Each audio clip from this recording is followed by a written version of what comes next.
الحمدللہ رب العالمین والصلاة والسلام علی سید الانبیاء والمرسلین اما بعد فاعوذ باللہ من الشیطان الرجیم بسم اللہ الرحمن الرحیم۔ سبق نمبر 64 تفسیر خزائن العرفان پارٹ 2۔ اس میں انشاءاللہ تعالی ہم 12واں پارہ سورہ ہود کی آیت مبارکہ 84 سے ترجمہ کنز الایمان مع تفسیر خزائن العرفان پڑھنے سننے کی سعادت پائیں گے۔ توجہ کے ساتھ سنتے جائیں، سمجھتے جائیں، اور جہاں سے نہ سمجھ آئے سوال کر لیا کریں، پوچھ لیا کریں، اور جو سمجھ جائیں تو اپنی وائس میں 1-2 منٹ میں یا 3-4 لائنوں میں لکھ کر اس کا خلاصہ مجھے عطا فرما دیا کریں، اور ضرور حاضری لگوایا کریں۔ اگر حاضری لگوائیں گے تو آپ کا سیمیسٹر 3 کا ٹیسٹ انشاءاللہ تعالی ہوگا جب لیکچر 75 کمپلیٹ ہو جائیں گے۔ تو لیکچر 51 سے لے کر 75 تک 25 اسباق جو ہیں تقریباً یہ ششماہی بنتی ہے۔ تیسری ششماہی انشاءاللہ تعالی جب مکمل ہوگی، یہ ربیع الاول کے بعد ربیع الثانی میں انشاءاللہ تعالی ترکیب ہوگی، تو صرف ان کی ہوگی جو حاضری لگواتے ہیں۔ ہر ایک کو ٹیسٹ کا موقع نہیں دیا جاتا، تو اس چیز کا آپ ضرور بالضرور اہتمام کیا کریں۔ اور ہم نے بھیجا باشندگان شہر مدین کی طرف ان کے ہم قوم شعیب کو۔ آپ نے اپنی قوم سے کہا، اے میری قوم، اللہ کو پوجو، اس کے سوا تمہارا کوئی معبود نہیں۔ پہلے تو آپ نے توحید و عبادت کی ہدایت فرمائی کہ وہ تمام امور میں سب سے اہم ہے۔ اس کے بعد جن عادات قبیحہ میں وہ مبتلا تھے اس سے منع فرمایا اور ارشاد کیا، اور ناپ اور تول میں کمی نہ کرو، بے شک میں تمہیں آسودہ حال یعنی مالدار و خوشحال دیکھتا ہوں۔ ایسے حال میں آدمی کو چاہیے کہ نعمت کی شکر گزاری کرے اور دوسروں کو اپنے مال سے فائدہ پہنچائے، نہ کہ ان کے حقوق میں کمی کرے۔ ایسی حالت میں اس خیانت کی عادت سے اندیشہ ہے کہ کہیں اس نعمت سے محروم نہ کر دیے جاؤ، اور مجھے تم پر گھیر لینے والے دن کے عذاب کا ڈر ہے کہ جس سے کسی کو رہائی میسر نہ ہو اور سب کے سب ہلاک ہو جائیں۔ یہ بھی ہو سکتا ہے کہ اس دن کے عذاب سے عذاب آخرت مراد ہو۔ اور اے میری قوم، ناپ اور تول انصاف کے ساتھ پوری کرو اور لوگوں کو ان کی چیزیں گھٹا کر نہ دو، اور زمین میں فساد مچاتے نہ پھرو۔ اللہ کا دیا جو بچ رہے وہ تمہارے لیے بہتر ہے اگر تمہیں یقین ہو۔ یعنی مال حرام ترک کرنے کے بعد حلال جس قدر بھی بچے وہی تمہارے لیے بہتر ہے۔ حضرت ابن عباس رضی اللہ تعالیٰ عنہما نے فرمایا کہ پورا تولنے اور ناپنے کے بعد جو بچے وہ بہتر ہے، اور میں کچھ تم پر نگہبان نہیں کہ تمہارے افعال پر داروگیر یعنی مواخذہ کروں۔ علماء نے فرمایا کہ بعض انبیاء کو حرب یعنی جہاد و قتال کی اجازت تھی، جیسے حضرت موسیٰ، حضرت داؤد، حضرت سلیمان علیہ السلام وغیرہم۔ بعض وہ تھے جنہیں حرب یعنی قتال کا حکم نہ تھا، حضرت شعیب علیہ السلام انہی میں سے ہیں۔ تمام دن واز فرماتے اور شب تمام نماز میں گزارتے۔ قوم آپ سے کہتی کہ اس نماز سے آپ کو کیا فائدہ؟ آپ فرماتے نماز خوبیوں کا حکم دیتی ہے، برائیوں سے منع کرتی ہے۔ تو اس پر وہ تمسخر سے یعنی مذاق اڑاتے ہوئے یہ کہتے جو اگلی آیت میں مذکور ہوا۔ بولے شعیب، کیا تمہاری نماز تمہیں یہ حکم دیتی ہے کہ ہم اپنے باپ دادا کے خداؤں کو چھوڑ دیں، بت پرستی نہ کریں، یا اپنے مال میں جو چاہیں نہ کریں؟ مطلب یہ تھا کہ ہم اپنے مال کے مختار ہیں، چاہے کم ناپیں چاہے کم تولیں۔ ہاں جی، تم ہی بڑے عقل مند نیک چلن ہو۔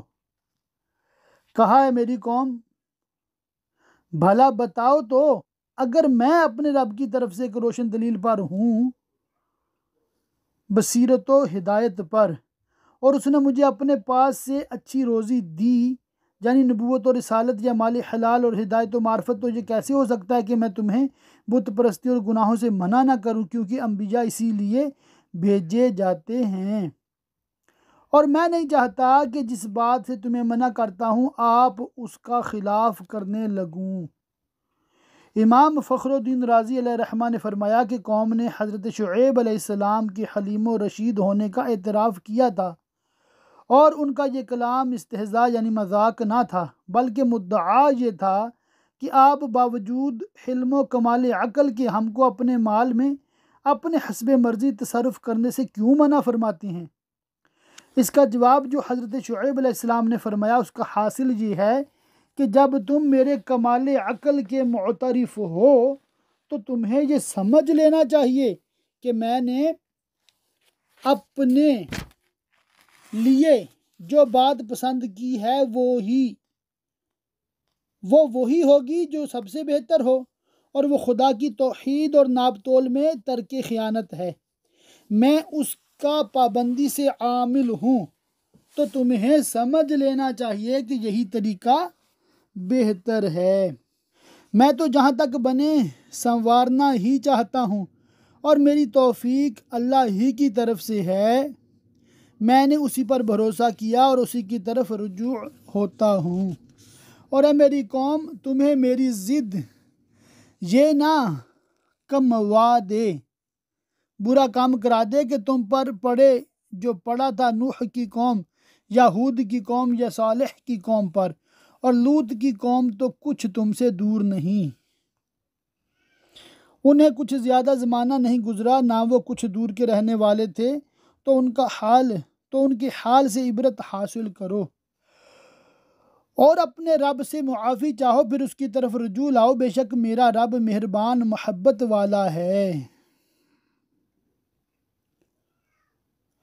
ان ربی رحیم ودود، سبحان اللہ، بے شک میرا رب مہربان محبت والا ہے۔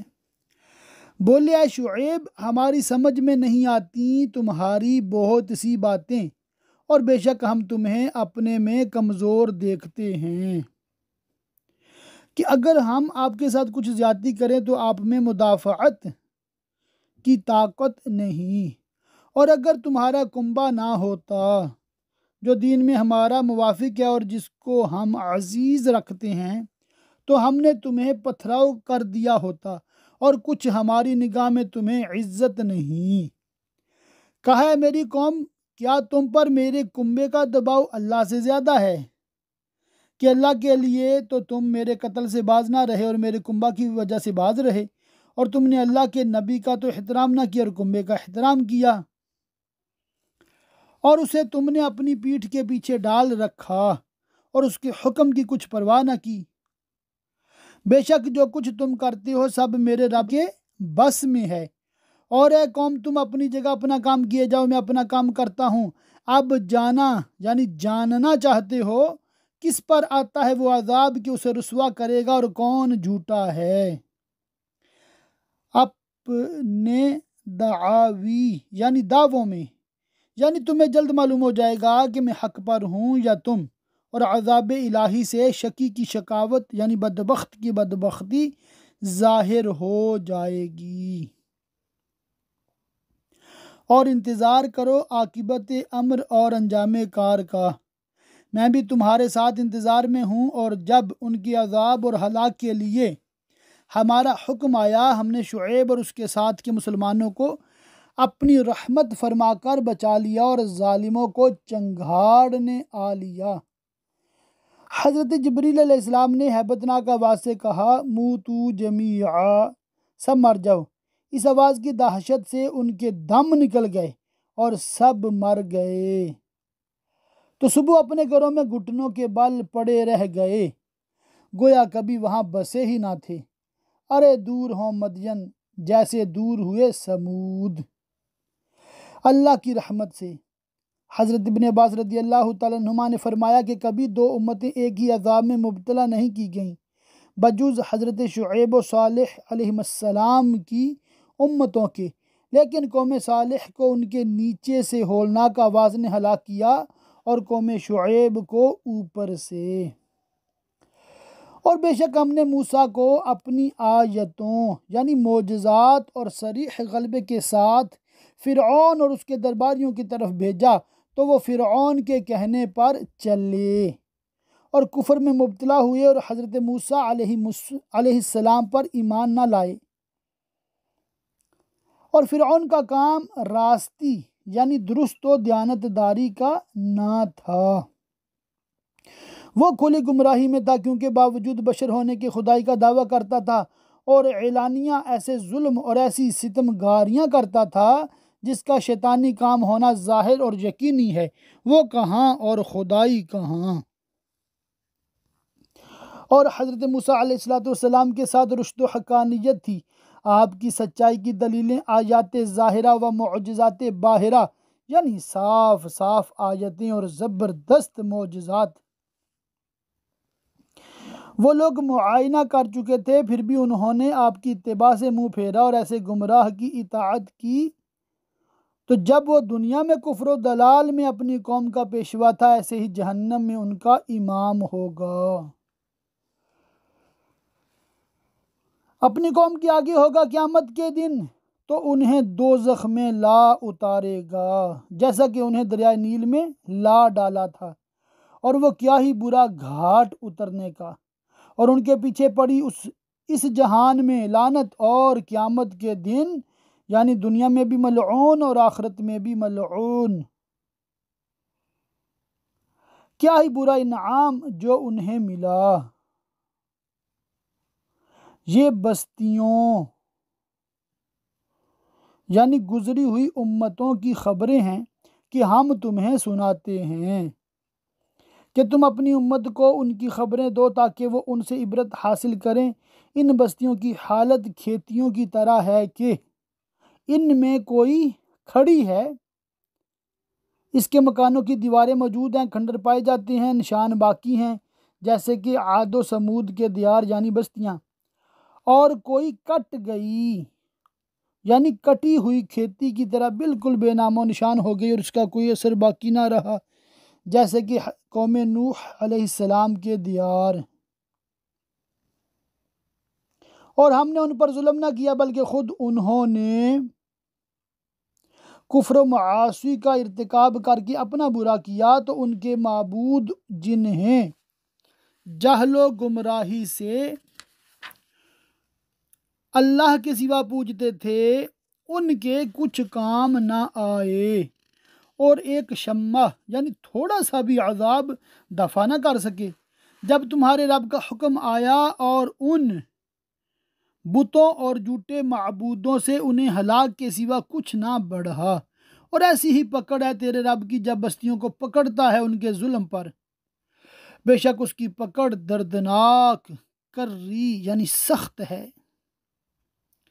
تو ہر ظالم کو چاہیے کہ ان واقعات سے عبرت پکڑے اور توبہ میں جلدی کرے، بے شک اس میں نشانی عبرت و نصیحت ہے اس کے لیے جو آخرت کے عذاب سے ڈرے۔ وہ دن ہے جس میں سب لوگ اگلے پچھلے حساب کے لیے اکٹھے ہوں گے، اور وہ دن حاضری کا ہے جس میں آسمان والے اور زمین والے سب حاضر ہوں گے، اور ہم اسے یعنی روز قیامت کو پیچھے نہیں ہٹاتے مگر ایک گنی ہوئی مدت کے لیے، یعنی جو مدت ہم نے بقائے دنیا کے لیے مقرر فرمائی ہے اس کے تمام ہونے تک۔ جب وہ دن آئے گا کوئی بے حکم خدا بات نہ کرے گا، تمام خلق ساکت ہوگی۔ قیامت کا دن بہت طویل ہوگا، اس میں احوال مختلف ہوں گے، بعض احوال میں تو شدت ہیبت سے کسی کو بے اذن الہی بات زبان پر لانے کی قدرت نہ ہوگی، اور بعض احوال میں اذن دیا جائے گا کہ لوگ اذن یعنی اجازت سے کلام کریں گے، اور بعض احوال میں ہول و دہشت کم ہوگی، اس وقت لوگ اپنے معاملات میں جھگڑیں گے اور اپنے مقدمات پیش کریں گے۔ تو ان میں کوئی بدبخت ہے اور کوئی خوش نصیب۔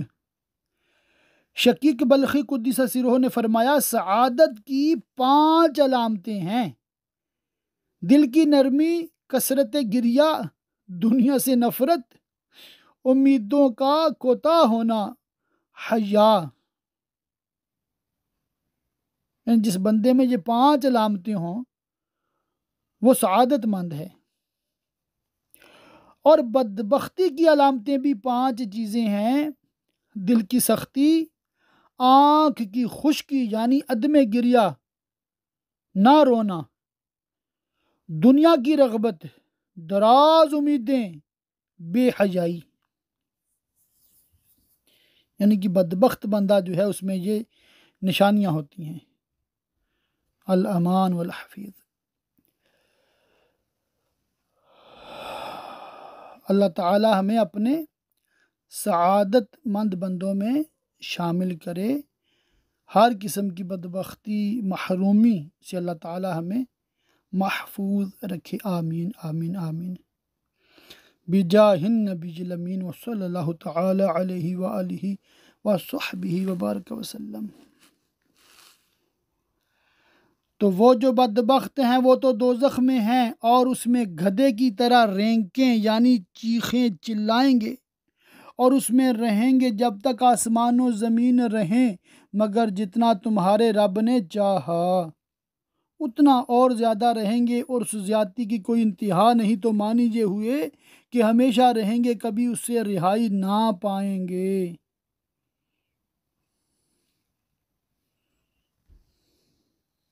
بے شک تمہارا رب جب جو چاہے کرے، ان ربک فعال لما یرید، بے شک تمہارا رب جب جو چاہے کرے۔ اور وہ جو خوش نصیب ہوئے وہ جنت میں ہیں، ہمیشہ اس میں رہیں گے جب تک آسمان و زمین رہیں، مگر جتنا تمہارے رب نے چاہا اتنا اور زیادہ رہیں گے، اس زیادتی کی کچھ انتہا نہیں، اس سے ہمیشگی مراد ہے۔ چنانچہ ارشاد فرماتا ہے یہ بخشش ہے، کبھی ختم نہ ہوگی، تو اے سننے والے دھوکے میں نہ پڑ اس سے جسے یہ کافر پوجتے ہیں۔ بے شک یہ اس بت پرستی پر عذاب دیے جائیں گے جیسے کہ پہلی امتیں مبتلا عذاب ہوئیں، یہ ویسا ہی پوجتے ہیں جیسا پہلے ان کے باپ دادا پوجتے تھے، اور تمہیں معلوم ہو چکا کہ ان کا کیا انجام ہوگا، اور بے شک ہم ان کا حصہ انہیں پورا پھیر دیں گے جس میں کمی نہ ہوگی، اور بے شک ہم نے موسیٰ کو کتاب دی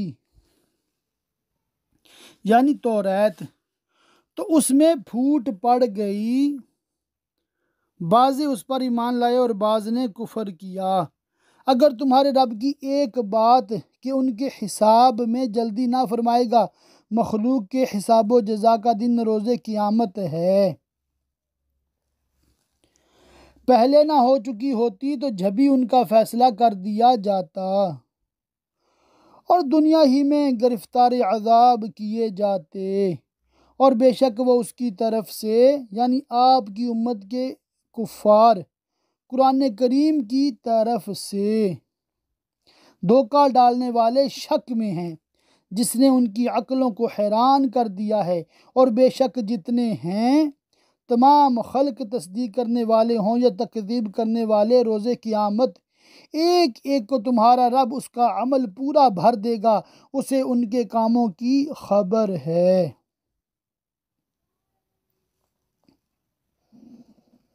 اس پر کچھ مخفی نہیں، اس میں نیکوں اور تصدیق کرنے والوں کے لیے تو بشارت ہے کہ وہ نیکی کی جزا پائیں گے، اور کافروں اور تکذیب کرنے والوں کے لیے وعید ہے کہ وہ اپنے عمل کی سزا میں گرفتار ہوں گے۔ تو قائم رہو اپنے رب کے حکم اور اس کے دین کی دعوت پر، جیسا تمہیں حکم ہے، اور جو تمہارے ساتھ رجوع لایا ہے، اور اس نے تمہارا دین قبول کیا ہے، وہ دینوں طاعت پر قائم رہے۔ مسلم شریف کی حدیث میں ہے، سفیان بن عبداللہ ثقفی نے رسول کریم صلی اللہ علیہ وسلم سے عرض کیا کہ مجھے دین میں ایک ایسی بات بتا دیجئے کہ پھر کسی سے دریافت کرنے کی حاجت نہ رہے۔ فرمایا آمنت باللہ، کہہ اور قائم رہ، یعنی میں اللہ پر ایمان لایا، اس پر قائم رہ۔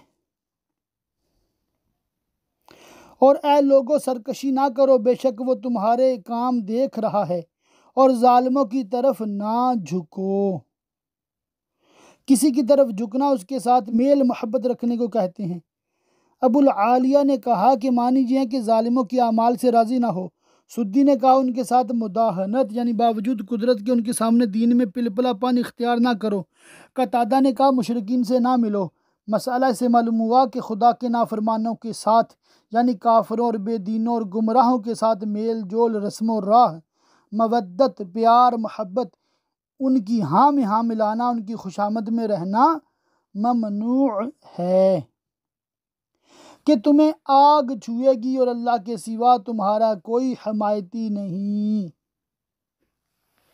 کہ تمہیں اس کے عذاب سے بچا سکے۔ یہ حال تو ان کا ہے جو ظالموں سے رسم و راہ و میل و محبت رکھیں، اور اسی سے ان کا حال قیاس کرنا چاہیے جو خود ظالم ہیں۔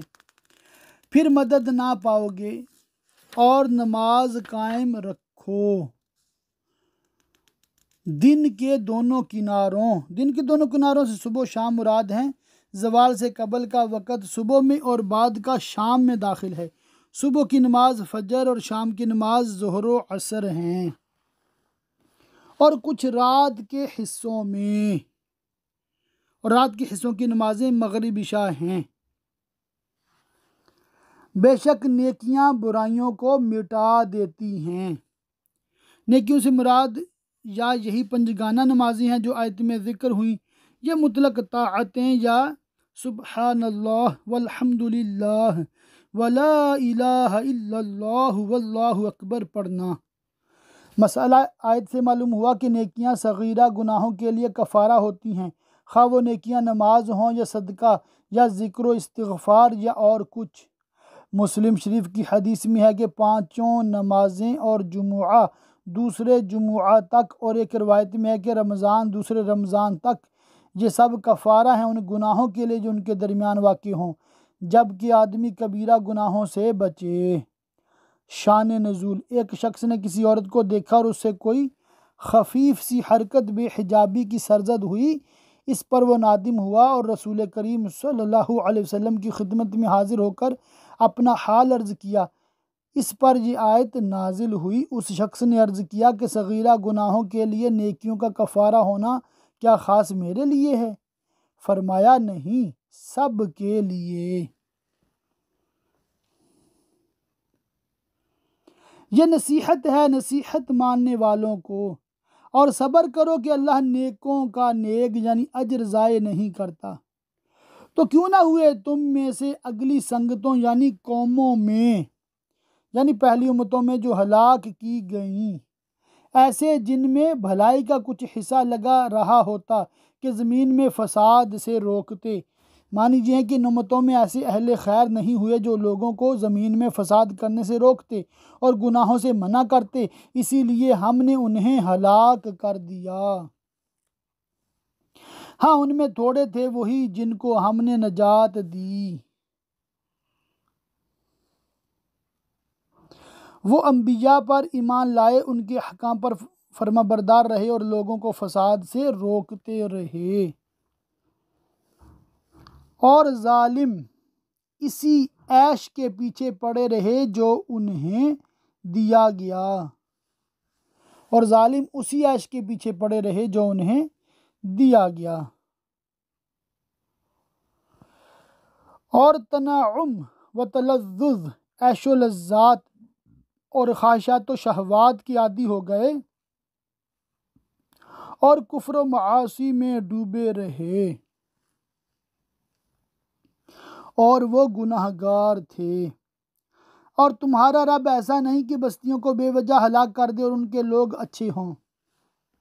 اور اگر تمہارا رب چاہتا تو سب آدمیوں کو ایک ہی امت کر دیتا، تو سب ایک دین پر ہوتے اور وہ ہمیشہ اختلاف میں رہیں گے، کوئی کسی دین پر کوئی کسی پر، مگر جن پر تمہارے رب نے رحم کیا وہ دین حق پر متفق رہیں گے اور اس میں اختلاف نہ کریں گے، اور لوگ اسی لیے بنائے ہیں، یعنی اختلاف والے اختلاف کے لیے اور رحمت والے اتفاق کے لیے۔ اور تمہارے رب کی بات پوری ہو چکی کہ بے شک ضرور جہنم بھر دوں گا جنوں اور آدمیوں کو ملا کر، کیونکہ اس کو علم ہے کہ باطل کے اختیار کرنے والے بہت ہوں گے، اور سب کچھ ہم تمہیں رسولوں کی خبریں سناتے ہیں جس سے تمہارا دل ٹھہرائیں۔ اور انبیاء کے حال اور ان کی امتوں کے سلوک دیکھ کر آپ کو اپنی قوم کی ایذا کا برداشت کرنا اور اس پر صبر فرمانا آسان ہو۔ اور اس صورت میں تمہارے پاس حق آیا اور انبیاء اور ان کی امتوں کے تذکرے واقعے کے مطابق بیان ہوئے جو دوسری کتابوں اور دوسرے لوگوں کو حاصل نہیں، یعنی جو واقعات بیان فرمائے گئے وہ حق بھی ہیں، اور مسلمانوں کو پند و نصیحت بھی کہ گزری ہوئی امتوں کے حالات اور ان کے انجام سے عبرت حاصل کریں۔ اور کافروں سے فرماؤ تم اپنی جگہ کام کیے جاؤ، ان قریب اس کا نتیجہ پالو گے، ہم اپنا کام کرتے ہیں جس کا ہمیں ہمارے رب نے حکم دیا، اور راہ دیکھو ہم بھی راہ دیکھتے ہیں تمہارے انجام کار کی، اور اللہ ہی کے لیے ہے آسمانوں اور زمین کے غیب، اس سے کچھ چھپ نہیں سکتا، اور اسی کی طرف سب کاموں کی رجوع ہے، تو اس کی بندگی کرو اور اس پر بھروسہ رکھو، اور تمہارا رب تمہارے کاموں سے غافل نہیں۔ سبحان اللہ۔ سورہ ہود مکمل ہوئی، ابھی انشاءاللہ تعالی سورہ یوسف کا آغاز کرتے ہیں۔ اللہ کے نام سے شروع جو بہت مہربان رحم والا۔ سورہ یوسف مکیہ، اس میں 12 رکوع اور 111 آیتیں اور 1600 کلمے اور 7166 حرف ہیں۔ شان نزول: علماء یہود نے اشراف عرب سے کہا تھا کہ سید عالم محمد مصطفیٰ صلی اللہ علیہ وآلہ وسلم سے دریافت کرو کہ اولاد حضرت یعقوب ملک شام سے مصر میں کس طرح پہنچی اور ان کے وہاں جا کر آباد ہونے کا کیا سبب ہوا، اور حضرت یوسف علیہ السلام علیہ الصلوۃ والتسلیمات کا واقعہ کیا ہے۔ اس پر یہ سورہ مبارکہ نازل ہوئی۔ یہ روشن کتاب کی آیتیں ہیں جس کا اعجاز ظاہر اور من عند اللہ کی طرف سے ہونا واضح، اور معانی اہل علم کے نزدیک غیر مشتبہ ہیں، اور اس میں حلال و حرام، حدود و حکم صاف بیان فرمائے گئے ہیں، اور ایک قول یہ ہے کہ اس میں متقدمین کے احوال روشن طور پر مذکور ہیں اور حق و باطل کو ممتاز کر دیا گیا ہے۔ بے شک ہم نے اسے عربی قرآن اتارا کہ تم سمجھو، ہم تمہیں سب سے اچھا بیان سناتے ہیں جو بہت سے عجائب و غرائب اور حکمت اور عبرتوں پر مشتمل ہے، اور اس میں دین و دنیا کے بہت فوائد اور سلاطین و رعایا اور علماء کے احوال اور عورتوں کے خصائص اور دشمنوں کی ایذاؤں پر صبر اور ان پر قابو پانے کے بعد ان سے تجاوز کرنے کا نفیس بیان ہے، جس سے سننے والے میں نیک سیرتی اور پاکیزہ خصائل پیدا ہوتے ہیں۔ صاحب بحر الحقائق نے کہا کہ اس بیان کا احسن ہونا اس سبب سے ہے کہ یہ قصہ انسان کے احوال کے ساتھ کمال مشابہت رکھتا ہے۔ اگر یوسف سے دل کو اور یعقوب سے روح کو اور راحیل سے نفس کو، برادران یوسف سے قوی حواس کو تعبیر کیا جائے اور تمام قصہ کو انسانوں کے حالات سے مطابقت دی جائے، چنانچہ انہوں نے وہ مطابقت بیان بھی کی ہے جو یہاں بنظر اختصار درج نہیں کی جا سکتی، اس لیے کہ ہم نے تمہاری طرف اس قرآن کی وحی بھیجی، اگرچہ بے شک اس سے پہلے تمہیں خبر نہ تھی۔ یاد کرو جب یوسف نے اپنے باپ حضرت یعقوب بن اسحاق بن ابراہیم علیہ السلام سے کہا، اے میرے باپ، میں نے 11 تارے اور سورج اور چاند دیکھے، انہیں اپنے لیے سجدہ کرتے دیکھا۔ حضرت یوسف علیہ السلام نے خواب دیکھا کہ آسمان سے 11 ستارے اترے اور ان کے ساتھ سورج اور چاند بھی ہیں، ان سب نے آپ کو سجدہ کیا۔ یہ خواب شب جمعہ کو دیکھا، یہ رات شب قدر تھی۔ ستاروں کی تعبیر آپ کے 11 بھائی ہیں، اور سورج آپ کے والد اور چاند آپ کی والدہ یا خالہ۔ آپ کی والدہ ماجدہ کا نام راحیل ہے۔ سدی کا قول ہے کہ چونکہ راحیل کا انتقال ہو چکا تھا، اس لیے قمر سے آپ کی خالہ مراد ہیں، اور سجدہ کرنے سے تواضع کرنا اور مطیع ہونا مراد ہے۔ اور ایک قول یہ ہے کہ حقیقتاً سجدہ ہی مراد ہے، کیونکہ اس زمانہ میں سلام کی طرح سجدہ تحیت یعنی تعظیمی سجدہ تھا۔ حضرت یوسف علیہ السلام کی عمر شریف اس وقت 12 سال کی تھی، اور 7 اور 17 کے قول بھی آئے ہیں۔ حضرت یعقوب علیہ السلام کو حضرت یوسف علیہ السلام سے بہت زیادہ محبت تھی، اس لیے ان کے ساتھ ان کے بھائی حسد کرتے تھے، اور حضرت یعقوب علیہ السلام اس پر مطلع تھے۔ اس لیے جب حضرت یوسف علیہ السلام نے یہ خواب دیکھا تو حضرت یعقوب علیہ السلام نے کہا، اے میرے بچے، اپنا خواب اپنے بھائیوں سے نہ کہنا، کیونکہ وہ اس کی تعبیر کو سمجھ لیں گے۔ حضرت یعقوب علیہ السلام جانتے تھے کہ اللہ تعالیٰ حضرت یوسف علیہ السلام کو نبوت کے لیے برگزیدہ فرمائے گا اور دارین کی نعمتیں اور شرف عنایت کرے گا، اس لیے آپ کو بھائیوں کے حسد کا اندیشہ ہوا، اور آپ نے فرمایا کہ وہ تیرے ساتھ کوئی چال چلیں گے اور تمہاری ہلاکت کی کوئی تدبیر سوچیں گے۔ بے شک شیطان آدمی کا کھلا دشمن ہے، ان کو قید و حسد پر ابھارے گا۔ اس میں ایما یعنی اشارہ ہے کہ برادران یوسف علیہ السلام اگر حضرت یوسف علیہ السلام کے لیے ایذا و ضرر پر اقدام کریں گے تو اس کا سبب وسوسہ شیطان ہوگا۔ بخاری و مسلم کی حدیث میں ہے، رسول کریم صلی اللہ تعالی علیہ وآلہ وسلم نے فرمایا، اچھا خواب اللہ کی طرف سے ہے، چاہیے کہ اس کو محب سے بیان کیا جاوے، اور برا خواب شیطان کی طرف سے ہے، جب کوئی دیکھنے والا وہ خواب دیکھے تو چاہیے کہ اپنی بائیں طرف 3 مرتبہ تھتکارے اور یہ پڑھے، اعوذ باللہ من الشیطان الرجیم ومن شر ہذہ الرؤیا، اور اسی طرح تجھے تیرا رب چن لے گا۔ اختباء یعنی اللہ تعالیٰ کا کسی بندے کو برگزیدہ کر لینا یعنی چن لینا، اس کے معنی یہ ہیں کہ کسی بندے کو فیض ربانی کے ساتھ مخصوص کرے، جس سے اس کو طرح طرح کے کرامات و کمالات بے سعی و محنت حاصل ہوں۔ یہ مرتبہ انبیاء کے ساتھ خاص ہے، اور ان کی بدولت ان کے مقربین، صدیقین اور شہداء و صالحین بھی اس نعمت سے سرفراز کیے جاتے ہیں، اور تجھے باتوں کا انجام نکالنا سکھائے گا، علم و حکمت عطا کرے گا، اور کتب سابقہ اور احادیث انبیاء کے غوامض کشف یعنی بھید ظاہر فرمائے گا، اور مفسرین نے اس سے تعبیر خواب بھی مراد لی ہے۔ حضرت یوسف علیہ السلام تعبیر خواب کے بڑے ماہر تھے، اور تجھ پر اپنی نعمت پوری کرے گا، اور یعقوب کے گھر والوں پر نبوت عطا فرما کر جو اعلیٰ مناصب میں سے ہے، اور خلق کے تمام منصب اس سے فروتر یعنی کمتر ہیں، اور سلطنتیں دے کر دین و دنیا کی نعمتوں سے سرفراز کر کے